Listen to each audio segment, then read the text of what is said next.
پہلے دیکھ لینا کہ وہ امانت دار ہے کہ نہیں. کسی کے نماز روزے سے متاثر نہیں ہونا. پہلے دیکھ لینا کہ دیانت دار ہے کہ دیکھنا لوگوں کی جیبوں پہ کتنی نظریں ڈالتا ہے. فرمایا بہت سارے نماز روزے والے دھوکے بازی کرتے ہیں. دیانتی نہ کریں، اپنے عہدے کا پاس رکھیں، اپنے منصب کا خیال رکھیں. عہدے جس جگہ آپ موجود ہیں آپ کی ذمہ داری ہے. میرے رسول پاک صلی اللہ علیہ وسلم نے فرمایا ہر بندہ تم میں سے نگران ہے، اور جو اس کی رعایا ہے اس کے بارے میں اس نے جواب دینا ہے. کبھی بھی بددیانتی نہ کریں. ہم لوگوں کا پہلے اعتماد حاصل کرتے ہیں، پھر اس اعتماد کو ٹھیس پہنچاتے ہیں. اس کا نقصان پتہ کیا ہوتا ہے؟ دنیا میں سب سے کمزور شخص وہ ہوتا ہے جس پر کوئی اعتبار نہیں کرتا. جس کا اعتماد ضائع ہو جائے وہ آدمی بکھر جاتا ہے. کبھی بھی دھوکہ دہی کی پالیسی نہ بنائیں. ہم لوگوں سے مفادات لینے کے لیے اپنے رویے میٹھے کرتے ہیں، اور جب کام نکل جاتا ہے پھر ہمارے رویے بدل جاتے ہیں. یہ دھوکہ ہے، یہ بددیانتی ہے. اس کو اللہ رسول نے پسند نہیں کیا. میرے نبی پاک علیہ السلام نے فرمایا جس میں 3 باتیں پائی جائیں وہ تو منافق ہے. اگرچہ علماء کہتے ہیں یہاں منافق اعتقادی مراد نہیں، منافق عملی مراد ہے، لیکن حضور نے فرمایا منافق ہے. یا رسول اللہ کون؟ فرمایا وہ بندہ جب بات کرے تو جھوٹ بولے، جب وعدہ کرے تو مخالفت کرے، جب امانت رکھی جائے تو بددیانتی کرے. یہ تو بندہ منافق ہے. حضرت ابو نور علیہ رحمہ نے لکھا ہے، فرماتے ہیں محمود غزنوی کا دور تھا تو ایک آدمی محمود غزنوی کے پاس نا اپنا کیس لے کے آیا، مدعی بن کے آیا. اس نے کہا بادشاہ میرا کیس بڑا نرالا ہے. بادشاہ سلامت نے کہا وہ کس طرح؟ کہنے لگا یہ میرے پاس ایک تھیلی ہے، میں نہ سفر پہ جانے لگا تو یہ تھیلی پوری ہیروں کی بھری ہوئی تھی. فلاں علاقے کے جو قاضی صاحب ہے نا، میں جاتی دفعہ میں کہیں سفر پہ جا رہا تھا تو میں ان کے پاس چھوڑ گیا کہ رستہ لمبا ہے کہیں کوئی مجھ سے چھین نہ لے. ہیروں کی بھری ہوئی تھی. کچھ دنوں کے بعد میں واپس آیا ہوں، قاضی صاحب نے مجھے تھیلی واپس کی ہے تو اس میں ہیروں کی بجائے کھوٹے سکے نکلے. اب میں نے قاضی صاحب سے کہا ہے تو قاضی صاحب تو میرے گریبان تک آتے ہیں، وہ کہتے ہیں بتا کہیں سے پھٹی ہے، کھلی ہے؟ وہ جس طرح ٹانکے لگا کے تو نے سی تھی اسی طرح لگے ہوئے ہیں کہ نہیں؟ تو حضور لگے بھی بالکل اسی طرح ہے، نہ پھٹی ہے نہ کھلی ہے. اب میں لٹ گیا ہوں، میری کل عمر کی کمائی ضائع ہو گئی، کھوٹے سکے کہاں اور ہیرے کہاں؟ تو مہربانی کریں. اور آپ کی بارگاہ میں اللہ رسول کے نام پر حلف دیتا ہوں کہ میں ہوں بالکل سچا. محمود غزنوی کہنے لگے تو جا، تھیلی چھوڑ جا، اور جب میں تجھے بلاؤں گا پھر دوبارہ آنا. وہ شخص چلا گیا. محمود غزنوی اٹھے، دربار برخاست کیا، لوگوں سے کہنے لگے چلے جاؤ میں 3 دن کے لیے سیر کرنے جا رہا ہوں، 3 دن کے بعد لوٹوں گا. اکیلے جب رہ گئے نا محمود دربار میں تو محبوب نے چھری منگائی. وہ جس تخت پہ بیٹھتے تھے وہاں گدا بچھا ہوا تھا، یہ گدا پڑا ہے نا، وہ گدا بچھا ہوا تھا. محمود نے چھری کے ساتھ اس کو پھاڑ ڈالا اور چھری جیب میں رکھی نکل گئے. کہنے لگے میرے بعد کوئی میرے دربار والے احاطے میں داخل نہ ہو. محمود چلے گئے. اب وہ صفائی کرنے والا جب آیا نا، اس نے آ کے دیکھا تو گدا تو پھٹا ہوا ہے. اس نے شور ڈال دیا، پہرے دار بھی آ گئے، فلاں صاحب بھی آ گئے، فلاں صاحب. اس نے کہا او خدا کے بندو، اس کا گدا پھٹ گیا ہے، وہ تو مار ڈالے گا. اس نے کہا تھا سوائے صفائی اور نگرانی والے کے دوسرا آئے کوئی نہ، اور یہاں آیا بھی کوئی نہیں. پہلے دن ہی پھٹا ہوا ہے تو لٹکا دے گا سب کو، کیا کریں؟ شور ہو گیا، سارے دربار کے ملازمین اکٹھے ہو گئے. ایک بندہ بولا، کہنے لگا فکر نہ کرو، میں کیسے بندے کو جانتا ہوں، اس طرح سیے گا کہ جس نے پھاڑا ہوگا اسے بھی پتہ نہیں چلے گا کہاں سے پھٹا تھا. ایسا بہترین رفو کرے گا کہ پتہ بھی. اس نے کہا یار ہم سارے 1 مہینے کی تنخواہ دیتے ہیں، تو بندہ بلا.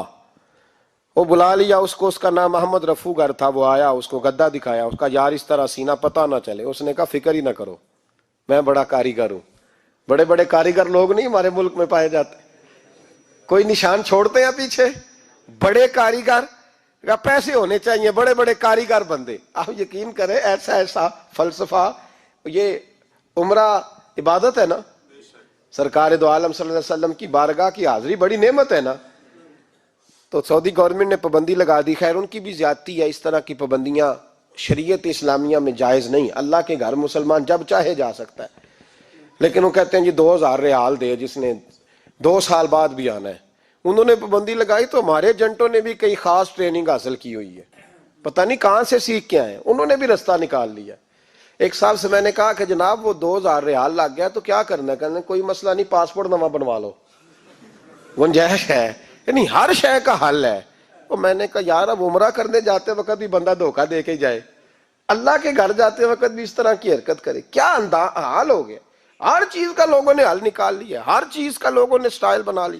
ایسا نہ کریں, یہ درست نہیں. احمد رفو گر کہنے لگا اس طرح سیوں گا کہ پھاڑنے والے کو بھی پتہ نہیں. ان کا پیسے لے یار تو سی دے. اس نے سی دی, اگلے شام ہی لا کے بچھا دیا گدا. تیسرے دن بادشاہ سلامت آئے, آ کے پہلی نظر گدے پہ ڈالی. اس نے بلایا سب ملازمین کو, کہا کس نے سیا ہے؟ کہا جناب کیا ہوا؟ کہا یہ پھٹا ہوا تھا. کس نے؟ کہا نہیں پھٹا ہی نہیں. وہ کہنے لگے بنو بات, میں خود پھاڑ کے گیا تھا. تو بتاؤ صحیح سیا کس نے ہے؟ کہا جناب آپ پھاڑ کے گئے تھے تو بتایا کیوں نہیں؟ فرمانے لگے اسی لیے تو بتایا نہیں تھا کہ تم خود تحقیق کر لو. بلاؤ بتاؤ سیا کس نے. تو بلا لیا. احمد رفو گر آ گیا. اس کو جب بلا کے سامنے بادشاہ کھڑا کیا, کہا بھئی تو نے سیا ہے؟ کہنے لگا حضور آپ کے سارے ملازم کٹھے ہو کے آئے تھے, میری غلطی کوئی نہیں. کہا نہیں یار تو بڑا کاریگر ہے, میں نے اپنے ہاتھ سے پھاڑا تھا پر مجھے بھی نہیں پتا چل رہا کہاں سے پھٹا تھا. اچھا یہ بتا یہ تھیلی جو ہے یہ بھی تو نے سی تھی؟ اس نے کہا جی آپ کے خادم کا ہی کارنامہ ہے. وہ فلانے علاقے کے قاضی صاحب آئے تھے, اس میں سے ہیرے نکال کے تو کھوٹے سکے بھرے تھے, تو مجھے بھی تھوڑا سا حصہ ملا تھا. محمود نے سارے گواہ بھی اکٹھے کر لیے, ثبوت بھی اکٹھے کر لیے. پھر قاضی کو بلایا, پہلے سارے ثبوت اور گواہ کیس حل کر لیا. پھر ہمارے ہاں یہ حال ہوتا ہے کہ مدعی 2-3 ہفتے کے بعد خود ہی ہاتھ باندھ جاتا ہے, کہنا تسی میری جان چھڈو, مجرم پھڑو پاوے نہ پڑھو. وہ کہتا ہے مجھے معافی دو, میں رہا. ظلم ہے نا, ظلم زیادتی ہے کہ جو بیچارہ اتنے سوال مجرم سے نہیں ہوتے جتنے مدعی سے ہوتے ہیں. آپ یقین کریں اتنے سوالات ہوتے, بیچارہ ہف جاتا ہے. یہ طریقہ درست تو نہیں. ایک لٹ گیا اور دوسرا طرح طرح کے سوالوں کے جواب دیتا پھرے بیچارہ. سارے ثبوت اکٹھے کر کے قاضی صاحب کو بلایا, تنہائی میں لے جا کے. محمود غزنوی نے کہا قاضی صاحب آپ سے غلطی ہو گئی, غریب آدمی تھا, وہ لٹ گیا ہے, اس نے تو بڑی مشکل سے کچھ ہیرے جمع کیے تھے اور اس کی کل کائنات تھی, تو آپ اس کا مال اسے دے دیں, بات ختم. قاضی صاحب کہنے لگے آپ مجھ پہ الزام لگا رہے ہیں, سوال ہی نہیں پیدا ہوتا.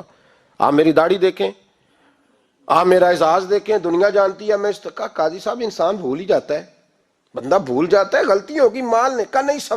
کہا میں تنہائی میں پوچھ رہا ہوں, میں اس وقت پوچھ رہا ہوں جب دوسرا موجود کوئی نہیں.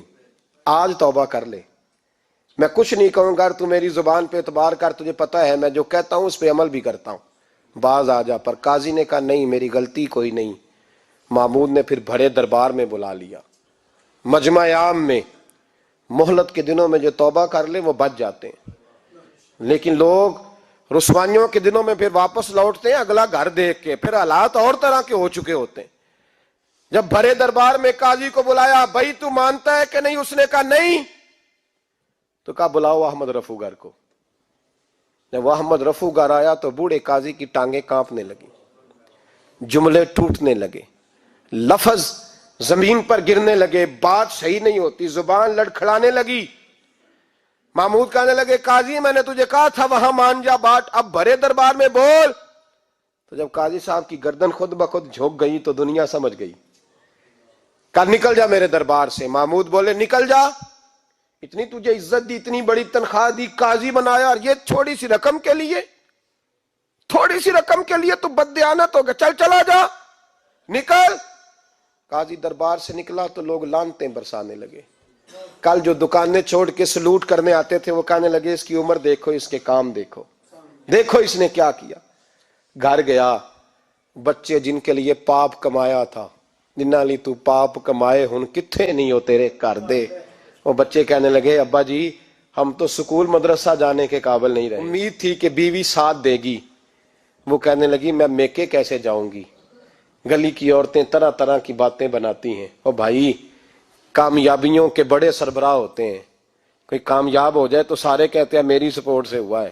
ناکامیاں ہمیشہ یتیم ہوتی ہیں, ناکامیوں کا کوئی سربراہ نہیں ہوتا. جب تک تو قاضی تھا تو بڑے بات تھی, ہر بندہ کہتا تھا رشتہ دار ہے. رسوائی ہو گئی تو وہ تیری آنکھ ہو یا سنگ ملامت کی چبھن, کون پہنچا ہے میرے درد کی گہرائی تک. دور شہرت میں تو یاروں نے کیا یاد بہت, ساتھ آیا نہ کوئی کوچے رسوائی تک. اور میاں صاحب کہنے لگے ساری عمر ہی آٹا گد ہے, میں لکھاں کیتے نہیں پیڑے, اب وقت آیا تے محمد بخشا کوئی نہیں ہوں بیٹھا نیڑے. حالات ہی بدل گئے.